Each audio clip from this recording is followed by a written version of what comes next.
Okay guys, you see in the last video we were in the middle of valence bond theory, and I think we had discussed a couple of examples there, and out of which I specifically mentioned it in the comment that please do not note there was this complex I discussed there was of cobalt CN6 and 4 minus I think.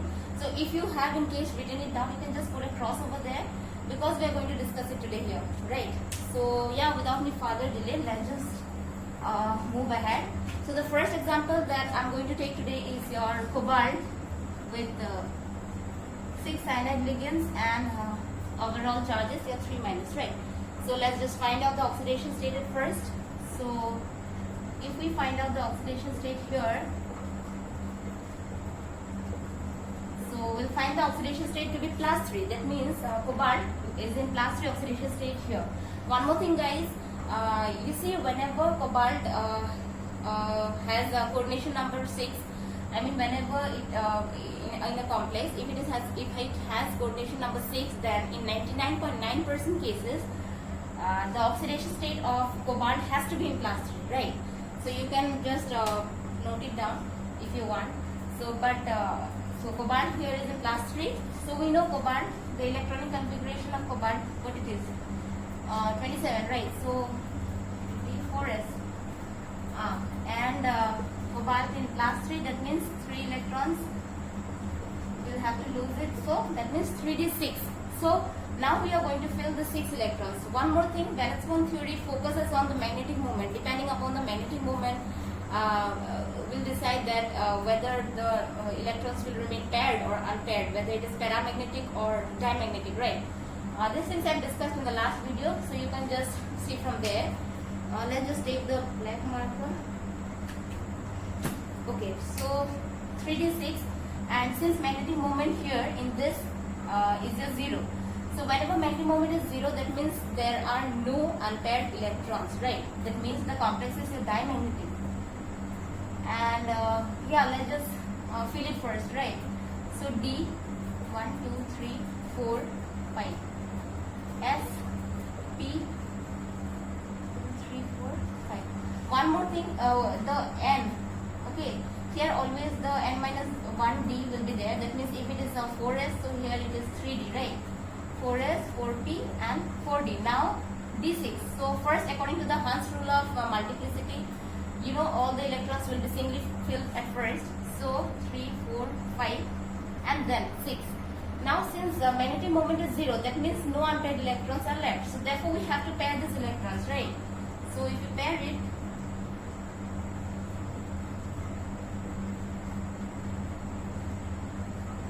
this was from before, and if we pair it, we found that there are 2 vacant 3d orbitals, right? And we know that ligands will donate minimum a pair of electrons, right? So here Cn minus will donate 2 electrons to these vacant orbitals, right? So therefore Cn minus. So there are 6 cyanide ligands, so therefore this and this collectively makes up your D2sp3 hybridization, alright? So the hybridization here is D2sp3 and there are no unpaired electrons in this complex. And so, but according to in the valence bond theory, we did not know the concept of strong or weak field ligands, right? So, but if we, but with this, what we know today, we can say the cyanide is definitely a strong field ligand because it pairs up the electrons. All right. So yeah, let's move on to the next example. This was pretty much easy one. So let's move on a little ahead, and I'll wrap this.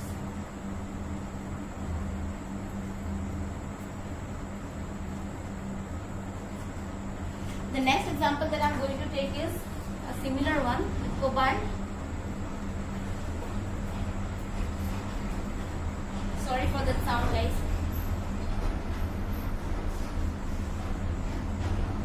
Okay, so now you see this time the overall charge in the complex is a 4 minus. So if you find out the oxidation state here, we'll find it, if you find the oxidation state here, it will be of +2. That means cobalt is in +2 oxidation state.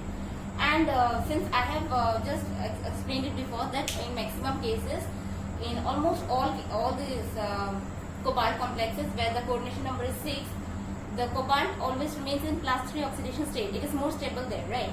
So therefore this complex is a very good reducing agent. Why so? It is a very good reducing agent. Reducing agent means it can reduce the other one and itself get oxidized, right? By oxidized, I mean it can lose its electron and make the other one gain electrons. Means it is a very good reducing agent. So it never exists as such. Instead, it very rapidly oxidizes and it will lose one of its electron. Alright, and it will remain as such. And this is the most stable form, I've said you, because here the cobalt will be in +3 oxidation state. Alright, so therefore the complex tends to stay in this stable state, right? Okay, so now, but here since it is +2 oxidation state, so cobalt in +2 oxidation state will be a 3d7. Alright, so let's draw it here. 1 2 3 4 5 and okay, so 7. So 1 2 3 4 5. Alright, 6 and 7. Okay, but now I have told you that you see here it tends to lose one electron. The nuclear force of attraction is very low towards this electron, and therefore this electron can easily be out. So so we cannot put the electron here. The last electron, the 7th electron, cannot be put here, because if it is so, then the nuclear can easily hold it, right? So we have to lose one electron in order to make it in the stable state, right? Because the complex always exists in this form. So what we do is this one electron, instead of remaining in the 3D, it stays in your 4D. So now it becomes easier for it to lose, to lose out this electron, because the force of attraction decreases towards this side. And this, the magnetic moment here, since we know in valence bond theory the concept depends upon, it holds upon this magnetic moment. So here the magnetic moment is 1. That means there is 1 unpaired electron. There has to be 1 unpaired electron, right? So 1 unpaired electron, this is the unpaired electron. So therefore this electron will pair up. Alright, this electron will pair up, and the 6 cyanide ligands you can put over here. And this time also the hybridization will be what? Will be your D2sp3. Alright. So this time also the hybridization is same, that is a D2sp3, because the one electron it kind of shifts in this 4d orbital. Alright, because it is only then that it can able to lose out that electron, and then it will oxidize itself and remain in this form. Alright. So let's move on to another example if you have completed with this one.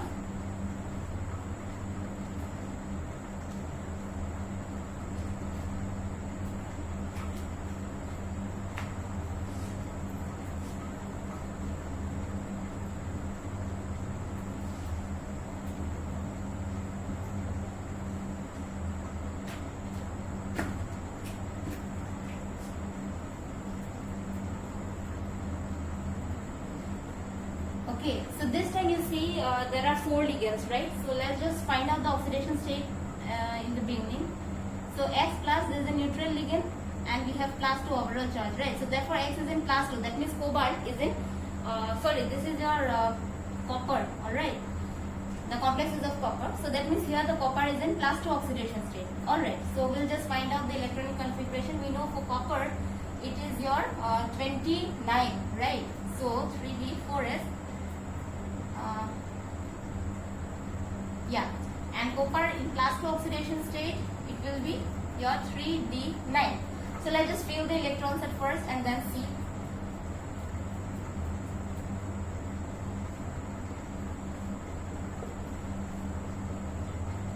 Alright, so d9. Alright, 3, 4, 5, 6, 7, 8, 9. So now we may think, or yeah, like you see there is 1 unpaired electron, so magnetic moment is your 1, that means there will be, it is paramagnetic complex, and there is 1 unpaired electron. Alright, but now we have to fill this 4 ligands, 4 ammonia ligands, so that means we'll fill it here, right? There will be 1 ammonia, 2, 3, 3, and since the coordination number is 4, so the hybridization here will be your sp3. So we may think as such, but this is wrong. Why? Because experimental results proves that the hybridization is not sp3 here. Alright, the geometry here will be of your, if it is sp3 then the geometry has to be tetrahedral, right? But according to the experimental results, the geometry or the geometry is a square planar. So the option left is your, the hybridization has to be your d2 dsp2, right? dsp2. So let's just find out whether we can make it dsp2. Alright, so d9. Now we may think like the previous one.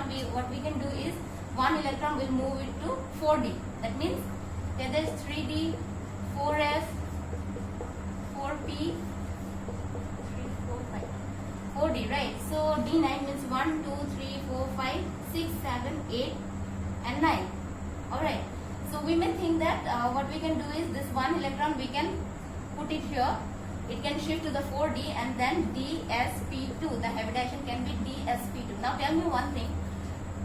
In the previous complex, that is in this complex with cobalt and cyanide ligands, there cobalt in class 3 oxidation state is most stable, right? And therefore, and it can easily lose this electron. But in this complex where there is copper, here copper, I have discussed it in the, I don't remember the lecture. I have discussed it once in the previous videos, that copper can never exist in class 3 oxidation state. So if it will remain in 4d, that means the nuclear force of attraction decreases. As a result, this can lose, the electron can easily move out, and that means the copper will be in class 3 oxidation state, which cannot be practically possible. So therefore, dsp2, this option is also cancelled out. That means we cannot say that the hybridization will be dsp2.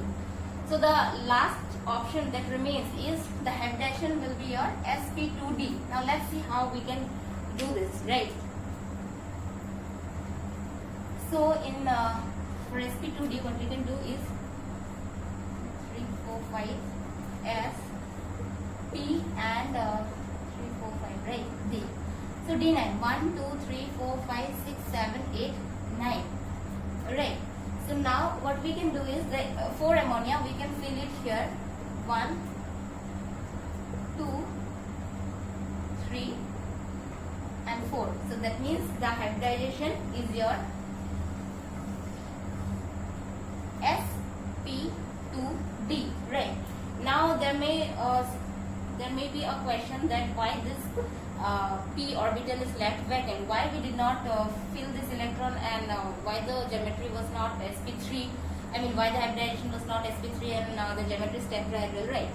So the reason is, you see, in this sp2 hybridization, the orbitals involved are sp2. There are two p, that means one is your px and the other one is your py, and d is your dx2 minus y2. So you see this pz, the pz is perpendicular to your px and py orbital. So therefore it cannot participate, right? Since it is perpendicular to px and py, therefore it does not participate, and therefore the explanation is such that the hybridization here has to be sp2d, and if it is sp2d, that means the geometry will be your square planar.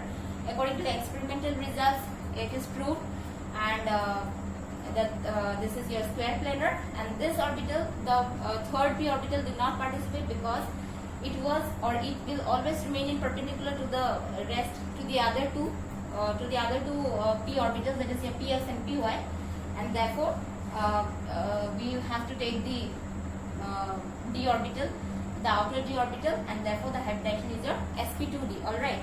So now in this valence bond theory, I think there were a lot of confusion. Sometimes it is like it can pair up, sometimes it does not pair up, sometimes there will be one electron will be in 4d, it will jump, sometimes there will be one Beckett orbital. So all this, there were a lot of confusions, right? So therefore there are some limitations to this valence bond theory, and therefore if had this theory been perfect enough, then there was no need to you see, there was no need to find some other theories or to read the other theories, that is your crystal field, ligand field theory and all, right? So, but since valence bond theory could not explain everything, so therefore there was this need of other theories. So let's just discuss the limitations of this valence bond theory now. Alright. So I hope this much is clear to you, and even if there are some doubts, you can just let me know so that I can explain them in the next video. But now let's discuss the limitations of this valence bond theory.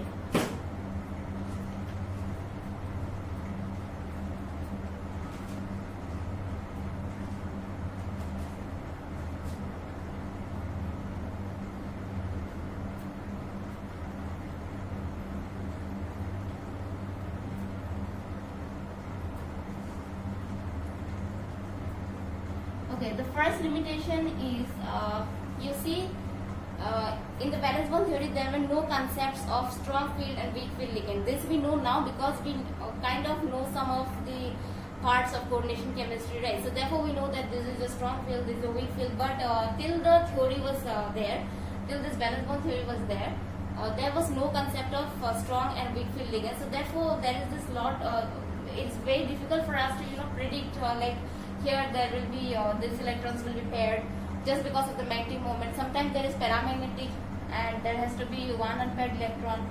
So you have to pair the one electron and the one you have to leave it as such.